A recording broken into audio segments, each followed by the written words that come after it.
nation have we become when killing the elderly and killing children does not move us to action?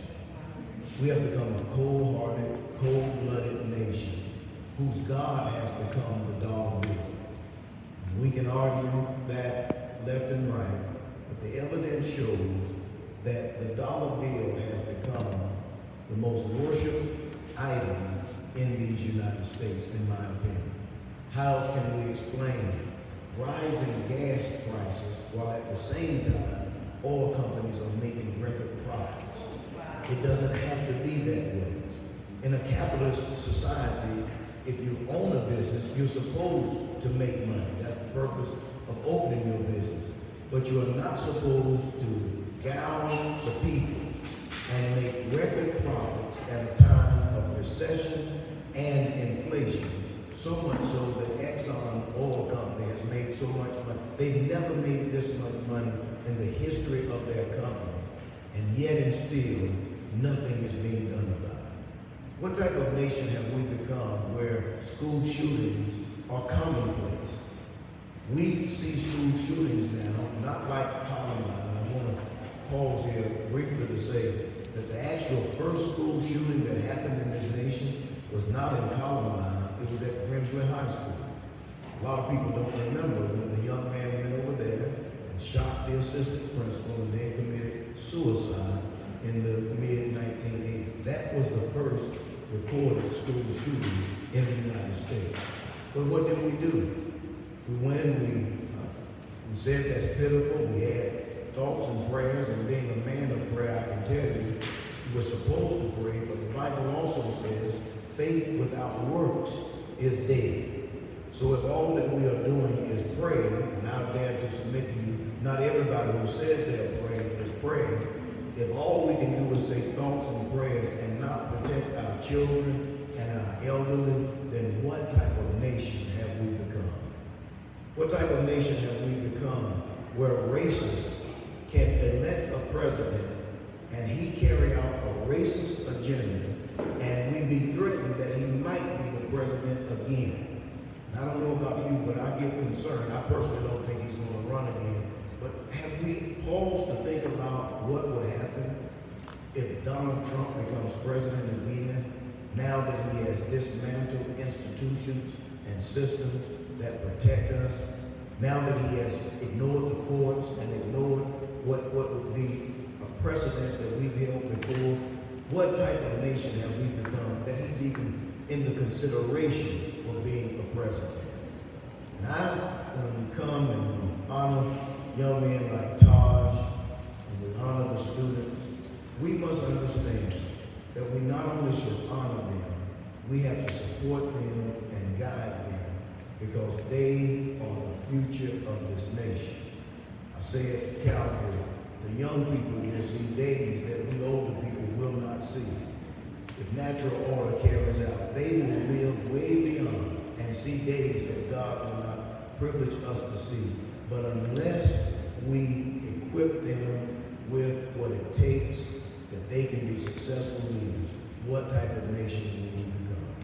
I have a 3-year-old grandson who I'm very concerned about because right in the palm of our hands, we have the entire internet that our children carry around in their hands. They have access to everything. They have access to pornography. They have access to gambling. They have access to inappropriate content each and every day in their hands. And when they are away from us, they are being raised and led by influences that we would rather they not be raised and led by. What type of nation have we become when we don't take the consideration of protecting our children from those things that they are not ready to equip? Research says that the human brain is not fully developed until we're 25 years old.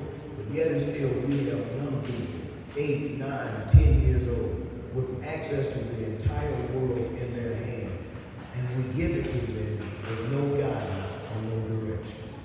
What type of nation have we become when we decided that the best way out of the school shooting dilemma that we have is to put more police officers in the streets, and even some are seriously considering giving guns to teachers? What type of nation have we become? When that bad idea, that's a horrible idea.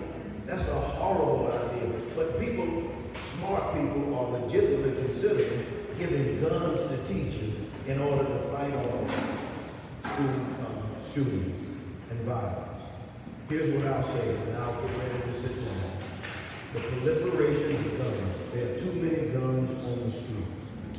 There are too many people who have access to guns. And when we come to a place like this, Women's Information Network, grassroots organizations who are starting the fight that are on the ground.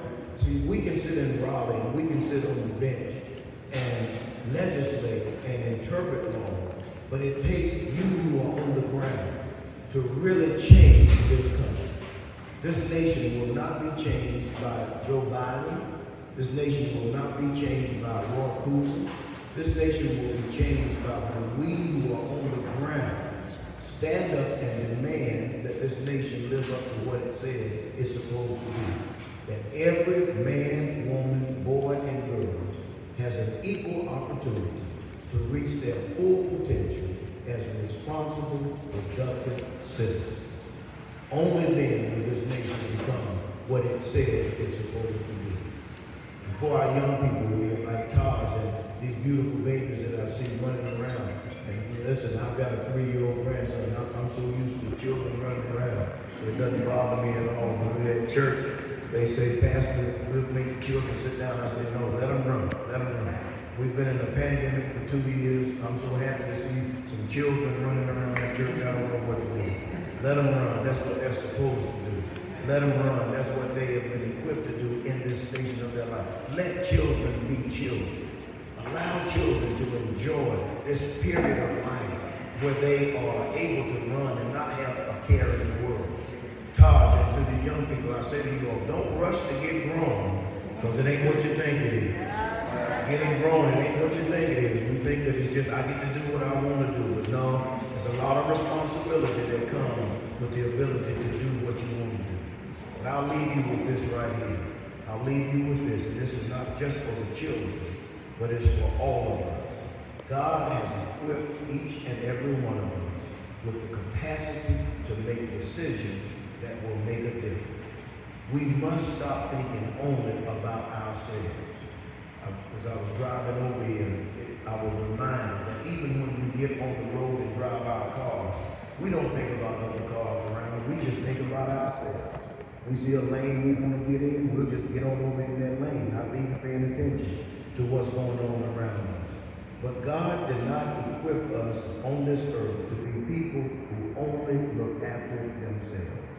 God has given each and every person in this room gifts and skills and talents that if we all work together, we can make this city, this state, and this nation better than what it is right now. How many of you seen the movie Soul Food, where Big Mama sits there at the table and she says, these fingers apart from one another can't do much, but if we put them together and make a fist, we can strike a mighty blow. And that's what we have to do. Every person in here has a gift that will benefit me, and I have a gift that will benefit you, and we have gifts that will benefit one another, especially among black folk. When did we come to the place where we don't look out for one another? In our tradition, if we were hungry, you know this, if somebody had some buns and somebody else had some hot dogs, and somebody else had some pork and beans, and somebody else had some slaw, and somebody else had some potato chips, and somebody else had some soda, we just all come together in the middle of the street and share what we had, and everybody would have something to eat. But now we've become a people who just look after ourselves, and that is the demise of our community. And it's the demise of this nation. We have become so selfish, so only concerned about ourselves, that we don't even notice that the rest of the nation is crumbling all around us. Brother Edgar Guest said this. He's a poet.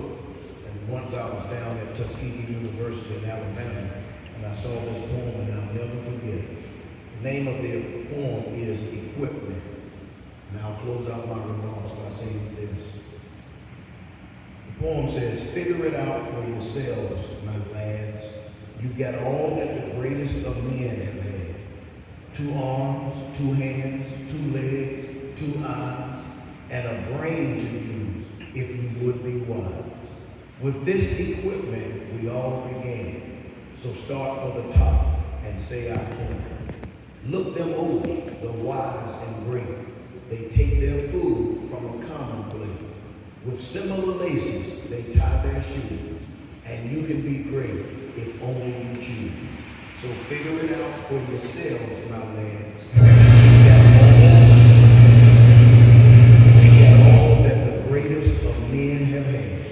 2 arms, 2 legs, 2 hands, 2 eyes, and a brain to use if you would be wise.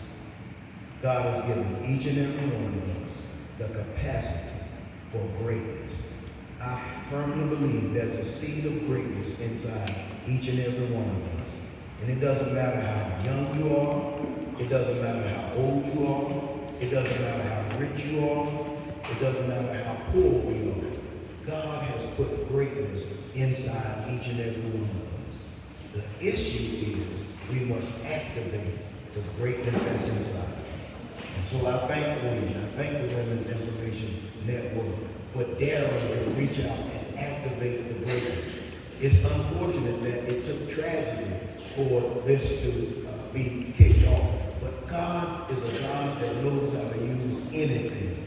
For I am certain that all things work together for our good. And sometimes our tears fertilize our dreams. And God knows how to use our tears and our dreams to activate us to greatness. So Thomas, you're going to be great if you activate your greatness. And everyone in this room, my brother, you can be great if we activate our greatness.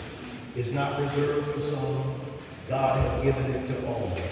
The only thing you got to do, sweetheart, is activate your greatness and watch God do great and mighty things.